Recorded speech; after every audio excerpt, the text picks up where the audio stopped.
Hi friends, welcome back to my channel RR blogs. ఇవాళ recipe శనగ గుగ్గులు అండి.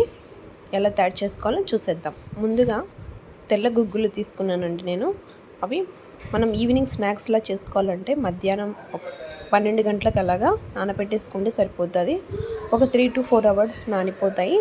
తర్వాత ఈవినింగ్ పిల్లలు వచ్చిన తర్వాత నుంచి రాగానే అమ్మ ఆకలి అంటారు కదా, అలాంటి టైంలో ఇలాగా హెల్తీ రెసిపీస్ చేసి పెడితే వాళ్ళకు కూడా చిన్నప్పటి నుంచి అలవాటు అయిపోతుందండి. చూసారా, నేను ఆఫ్టర్నూన్ 12 గంటలకు నానబెట్టాను. ఈవినింగ్ 5కి బాగా నానిపోయాయండి. తర్వాత ఒకసారి వాష్ చేసుకొని మంచినీళ్ళు వేసి ప్రెషర్ కుక్కర్లో తగినంత సాల్ట్ వేసేసుకొని ఒక 3 to 4 విజిల్స్ వచ్చేంత వరకు పెట్టుకోవాలండి. నేనైతే 4 విజిల్స్ పెట్టాను. 4 విజిల్స్ అయితే బాగా చక్కగా ఉడికిపోతాయండి.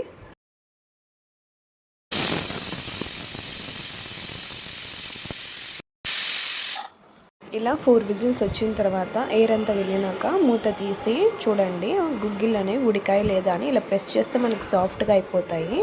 తర్వాత వాటిలో ఉన్న వాటర్ అంతా వడగట్టుకోండి. వడగట్టుకున్న తర్వాత అదే ప్రెషర్ కుక్కర్ తీసి స్టవ్ పైన పెట్టి ఒక ఆనియన్, ఒక పచ్చిమిర్చి, కరివేపాకు అయితే రెడీ చేసుకోండి.